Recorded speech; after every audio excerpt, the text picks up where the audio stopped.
দেখেছ কি দুর্ভাগ্য, কেউ থাকে তিন তলায়, কেউ ঘুরে বেড়াচ্ছে গাছ তলায়। বড় দরিদ্রে মনে হয়, বড় দুঃখের বিষয়। না না, মন্দিরে ঘরে শুতে দিয়েছি, এবার দেখি আমার মা এলো কিনা। কোথায় বাবা?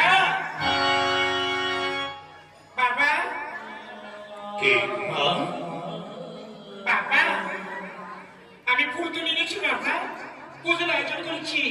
দেখে বাবা, বেশ করে তুই পুজো কর। বাবা? তবে শোন না একটা কথা, বাবা? এই যে তোর গলায় হিরে মুক্তর মালা, হে বাবা? এই মালা পরে তো গোবিন্দ পুজো হবে না। তুই মালাটা খুলে রেখে গোবিন্দ পুজো করবি কেমন? ঠিক আছে বাবা, বেশ করে পুজো করে আমি চললাম। ঠিক আছে। এই তো বাবা বলেছে হিরে ভক্তুর মালা পরে কবে তো বোঝানো হবে।